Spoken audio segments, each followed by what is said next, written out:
Hey, this is Cameron, and welcome to the reaction log. Whoa. Hey, listen, last time we had Rick Beato on, we looked at the New York Times top, 30 or whatever artists, alive American artists specifically. You know, the most striking thing about that video was just the blatant profanity that Rick chooses to include in his thumbnails. It's really shocking. And you know what? I was gonna make a video on why only rich kids make it music today, but my attention is grabbed by the continued use of profanity. This freaking guy right here. You know, I feel like most of us, when we posted a thumbnail like this, instant shadow ban, instant demonetization, companies don't want to work with you anymore. But dude, Rick Beato, you.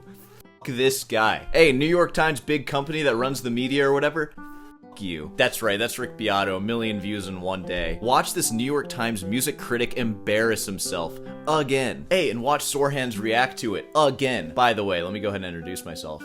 I am a classical guitarist here on YouTube. And what does it mean to be a classical guitarist? It means that I am completely disconnected from any of this. So I'm just kind of watching. Rick Beato serves as my sole connection to pop culture. And any information I get about music composed in the last 100 years or so, I'm gonna get it through Rick. What are the credentials of a music critic? What do you have to do that? Is Rick a critic? Is part of being a critic that you have to have an awesome hairline? Oof. By the way, I'm wearing my Sunday's Finest right now. I'm in the job search. I'm looking for something. I keep trying to go back to Walgreens, but they're not having me after the last thing I did. I don't know how much longer this thing can go on for, because I am hours away from going broke. Anyways, let's go ahead and jump into this Rick Beato video, and then we're all gonna go home. Hey everybody, I'm Rick Beato. Hey, Rick Beato. That background looks a little funny. Is this real? Doesn't it look like he's kind of cut out? What is all this? Maybe it's just funny lighting? I wouldn't be surprised if this is just an AI video at this point. For all I know, this Sorehands video could be an AI. Would I even know if I was an AI or not? Would it not just feel like this right now? Also, I can really clearly see those guitars back there. I bet they all sound exactly the same. Literally the same 5 guitars. There we go. I don't usually make videos Me either. back to back on the same topic, but one of my buddies sent me this video of 3 of the critics and the editor from that New York Times Top 30 Living American Songwriters article that came out a few days ago. This is a podcast they did called the Cannonball Podcast with Wesley Morris. The guy that you're going to hear speak first is Wesley Morris. I want to play you a few clips of this podcast and talk about who these people are and what their background is. Oh, Rick's a little upset in this one, I can tell already. Let's talk a little bit about who these people think they are and what gives them the right to talk about this. This is Wesley. First thing I've ever been asked to do, I see those hands. Dude, his rough stroke probably sucks. He has no right to comment on anything, ever. Thing I've ever been asked to do, what am I supposed to do? Like. Okay, Rick, let's calm down on the like thing. I talk like that, and obviously it doesn't affect my credibility at all. Like. You're such an old man, Rick. When Bonnie Raitt submits her list of the greatest songwriters, not obey her I get on my wishes, kids about that. But Oh, I'm sure you do. We're adding another movement of that bot concerto to the queue now, just because you said like. was to take all those ballots and then use our own critical judgment gonna introduce to the nail down people a list of 30. here. So I I say, he hasn't said like since saying like. It's a little harsh calling that out. I'm not a trained speaker. I have to edit out all my likes, and sometimes it's impossible. I talk like that because I don't care. I already edit my videos down to be pretty concise, so if I'm dropping in filler words, sue me, whatever. Don't actually sue me, Rick. I know you have lawyers on retainer. Don't do it. I'm also talking to all of you. Just for some parallels, too, when it comes to language, this is totally unrelated to the video, I'm sorry, but this is something that I've thought about. It's really hard to avoid using filler language like and stammering in general. And it's pretty similar to being able to perform classical music on the guitar. Because essentially you're memorizing a script and you have to be able to go through the script with the articulation and the drama that you've planned out and practiced, and you have to be able to do it consistently anytime you have to perform. If you're feeling bad or good, it should be a consistent performance, and that is a good classical musician. Which sounds bleak to a lot of you people who are singer-songwriters and whatever. It's just an art form. It's like practicing anything that needs to be exact every single time. It's just how it is. It's kind of like speaking in that way, and they don't carry over. You can be so good at reciting Bach, and then when you go to actually talk about it, you just stammer and oh. And that filler language is kind of similar to when you have a piece memorized, but when you do go to perform it, you have all these stopping moments and you don't actually get through the whole thing. That makes it a bad performance. It's like you're stammering and stopping. It takes practice though. Same thing with speaking, and I never practice it. It's actually kind of a red flag this guy's talking so well. It makes me think that he spends his time learning how to speak and not playing an instrument like he should. Listen to Julian Bream and John Williams talk. That's all I'm saying. They will stammer all over the place, and then they go to play. Ooh, that's another story. All right, sorry. Unrelated. Along with the reporter Joe Coscarelli, my fellow critics Danielle Smith, Jody Rosen, John Caramanica, and Lindsay Zolads, we all hung out in a room, sequestered, and spent days talking it, shouting it, singing it all out. Rick, what are you so sour about right now? What is he saying that is making you so upset? Yeah, you guys hung out in a room? That's not how you pick the top 30 artists. You're just supposed to email me and then I'll send you a list of the top 30 alive American artists, and that's how you're supposed to do it. Rick, you were so grumpy today. What's going on with you? Last week, we published the list. The 30 greatest living American songwriters. And look, it went out into the world. Y'all had feelings. About 6,000 comments have come in so far. Whoa, dude, 6,000 comments? I wonder how many comments this Rick Beato video has. 14,000. There you go. And this was posted 2 days ago. I get about 6,000 comments a month myself. And it's a little rare, but it's not unusual for one of my videos to get 1,000 comments on it. So it's funny hearing this New York Times, like, kind of a viral article, only getting 6,000 comments in, like, I assume a week or so. Rick Beato is the New York Times at this point. How many monthly viewers of the New York Times are there? Oh god, dude. Well, according to AI, actually, 474 million visits per month of the New York Times. Ooh, never mind. Everything I'm saying is wrong. Is that true? Does 1/16 or whatever of the total world population visit the New York Times? I'd expect more comments then, I guess. 6,000 just seems kind of low. About 6,000 comments have come in so far. Mostly asking, Is that a lot? How could Even Rick's like, what, is that a lot? That ain't nothing. And for me, that's a whole month's worth of comments, so it's kind of a lot. But, like, a lot. But it happens every month. It's about as rare as a new moon for me. Okay. you possibly leave out so-and-so?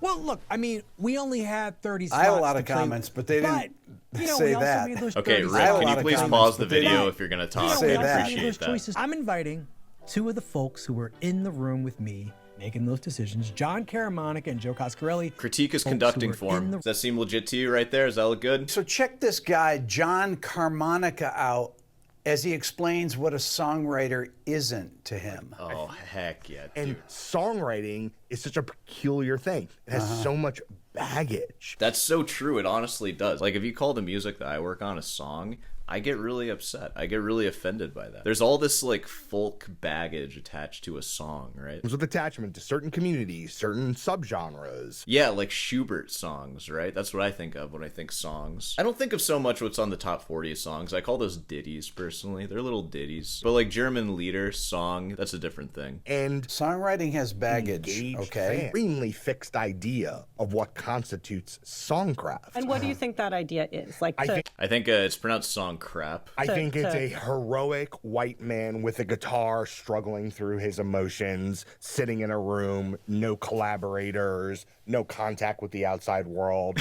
I mean, that's certainly one kind of song. Sounds like you're describing, like, a grunge band or something. perhaps alcohol, perhaps drugs, accessing some kind of pure emotional truth and putting it in a rock, country, or otherwise roots affiliated Folk. genre. Folk, sure. Singer-songwriter. Yes. Yeah, you know how we feel about that, right? Rick is like, he doesn't even understand. How could they think this? Me, as much as I enjoy some of that music, I do Some not of that mistake music. that I don't know. What did he mean by that, Rick? Some of that music that some of you people make? for the totality of American song. I do not mistake that for the best examples of songcraft. So songwriting is not the best example of songwriting. So is he saying that songwriting is most known for, like, early 2000s hard rock, 3 Days Grace style, crossfade style, white dude with the guitar singing, raw emotions, drug, alcohol involved? Dude, honestly, a list of just that sounds pretty good. That sounds like something that I might, like, work out to or something. But yeah, I mean, I guess his point, songs come in many forms. I mean, what is a song to me? A song to me, I think, is anything that is vocal in nature and lyrical that has a story told through lyrics and is something that resembles popular music, that would be what a song is. Because you can have a composer writing a piece, and that's like, you know, you would call that a piece. But if it's a song and there's a story in it, and there is talking slash singing slash rapping, especially if it's verse chorus structure, that's definitely a song. Doesn't have to be, though. Aren't you glad you're hearing my opinion on what a song is from me? Hey, Rick, what you got? Who are these people that were part of this article? John Caramanica. He's 50 years old. He went to Harvard University. Dude, if his main instrument was harmonica, that would be so dope. He has a BA in English, not in music. To be fair, I'm pretty sure Guthrie Govan has a Bachelor of Arts in English as well, and he's Guthrie Govan. Guthrie studied English at Oxford University. He dropped out after a year, though, so he's even less qualified than the New York Times guy, except he's Guthrie Govan, right? Hey, I made a video on Guthrie Govan. I ripped him apart because I think I'm so much better than him. Go and check it out. He contributed to this thing, not only as a judge, but he actually wrote some of the bios of the people that were selected. Lionel Richie. Well, a BA in English would probably help for that, right? You don't want musicians writing your bio. That would be bad. Lionel Richie, Young Thug, Romeo Santos. Young Thug? I hear you saying Young Thug a little weird. What, you don't think Young Thug deserves to be on this list, Rick? Lionel Richie's Young Thug. Romeo Santos, Jimmy Jam and Terry Lewis, and Bad Bunny. Those were his contributions to it. I'm surprised he wasn't like, Bad Bunny. He should have said it like that. Jim Jam and whoever Jam, Bad Bunny. Ugh. The guy with the beard, that's Joe Coscarelli. Unfortunately, these guys are actually Italian. Yeah, that's really unfortunate, right?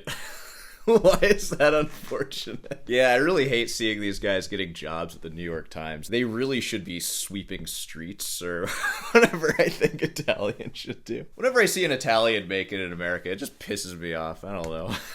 Unfortunately, these guys are actually Italian, seems like, so I apologize for them. We forgive you, Rick. It's fine. Hey, Rick Beato's Italian, I presume. Okay. He's 7. He went to NYU. He has a BA in journalism. Hey, a journalism major has a job in journalism? How dare he, right? He has a BA in American Studies from Yale University. These guys are going to the best institutions to get the lamest sounding degrees possible. A BA in American Studies. Don't you get enough American Studies in American high school, bro? What are you guys doing at those colleges? You just partying? You just hanging out? I mean, look at me. I'm saying that. I'm currently pursuing a degree in music, and it's like, haven't you done enough music school? Yes, I have. I'm literally just screwing around. He's 50 years old. He has a BA in film studies. He looks great for 50. Wow, dude. How old are you, Rick? This is exactly why you guys come to Sore Hands. 64? Dude, you got 14 years on him, but I feel like if you age him 14 years, he's still gonna look pretty darn good. Stay out of the sun, everybody. It's bad for you. Stay inside and just practice guitar all day. Keep you looking young. You'll need as much life as you can, because to actually get good at classical guitar takes like 80,000 years. He's 50 years old. He has a BA in film studies from Yale University. They offer a BA in film studies at Yale. That sounds like a YouTube course. And Sasha Weiss, who was the deputy editor of the New York Times, is in the video here. She has her degree from Princeton University. There we go. Just like the best institutions ever. Hey, that other video Rick made, why only rich kids make it in music today.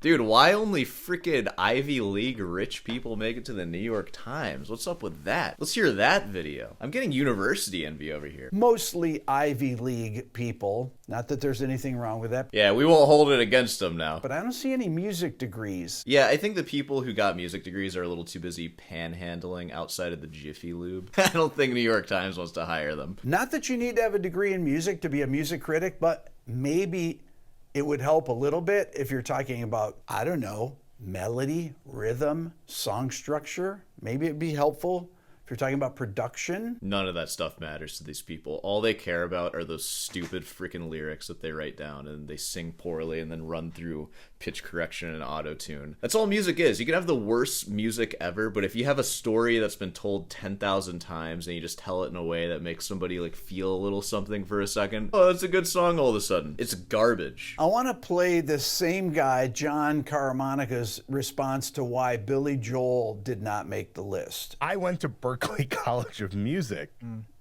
I didn't. And there was Obviously. an entire songwriting curriculum based on Billy Joel's songwriting.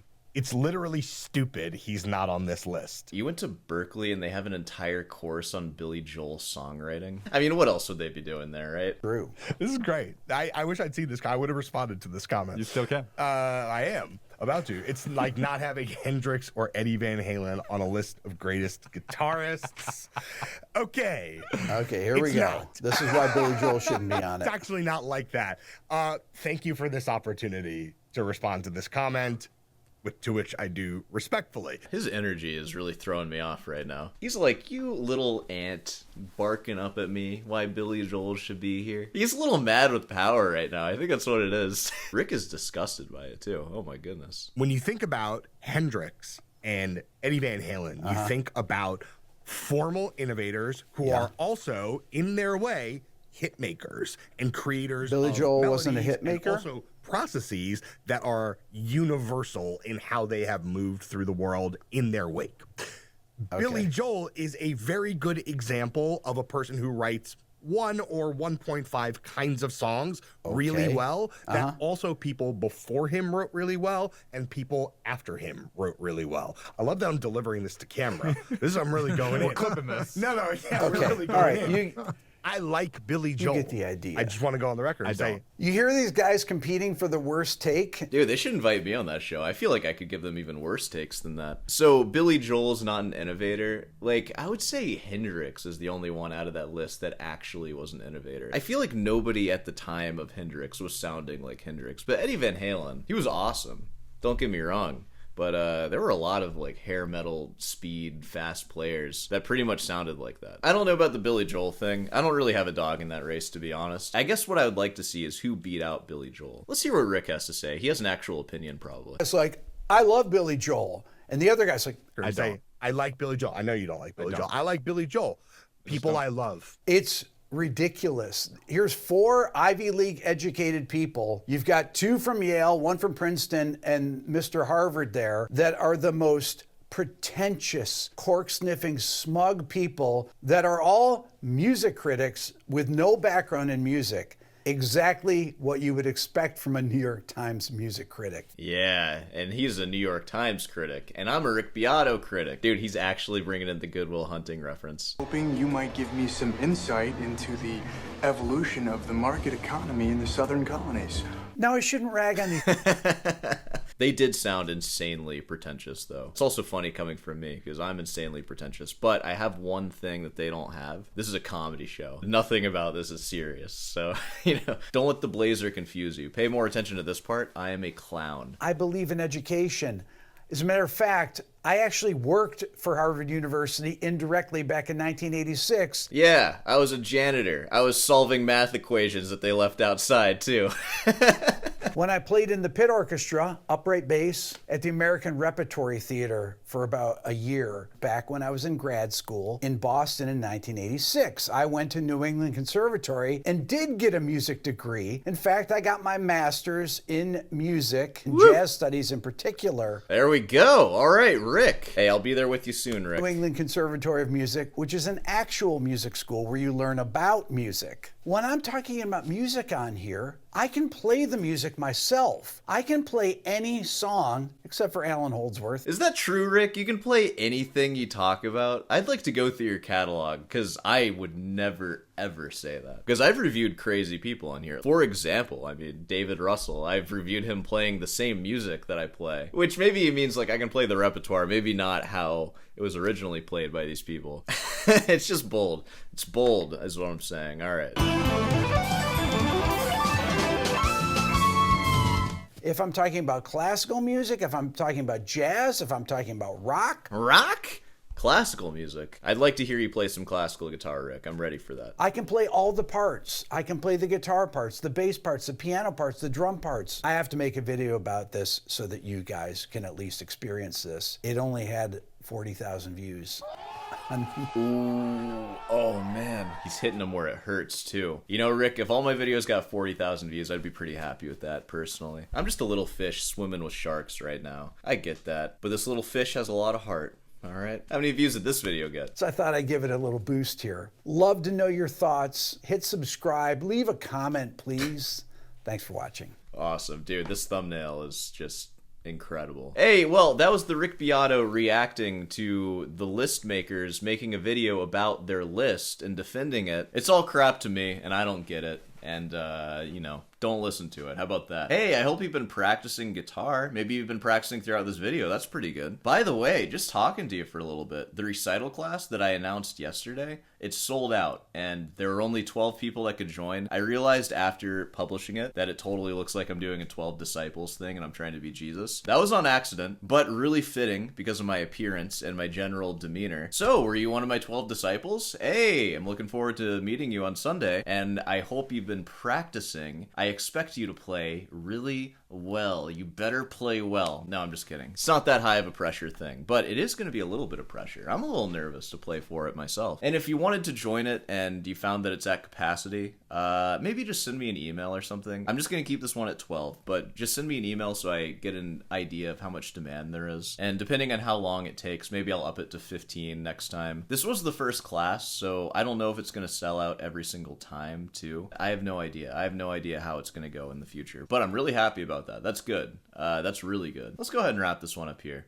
Of course, if you made it this far, be sure to subscribe and leave a like. Hey, you might have noticed that this video started off in members section. I think I'm going to start doing a thing where if I am posting consecutive days, I'm going to make that video that I posted on the second day members for the first day or so, just so I can actually keep a every other day schedule going. And we'll see what happens with that. Like if I do that and then the video ends up getting less views than I would expect it to, maybe I won't do that anymore, but it's just an experiment. We'll see. Because I have a lot of members and there's no real like perks in it now. So it would be cool to, you know, give some perks to the members who have signed up. Also, I think another members perk, not this one, but I think the recital classes going forward, if I don't live stream them, I will at least film them and post them, or maybe do members only live streams. Just to, you know, again, get some perks going. Perks are good. And thank you to everyone who signed up with no perks. There's like 50 of you, which is very generous. I appreciate that. Hey, of course, Rootin's Delight if you want some merch. Can't go to Rootin's Delight for this though. You gotta go to Belk or something like that. Hey, well, thanks for stopping by. Practice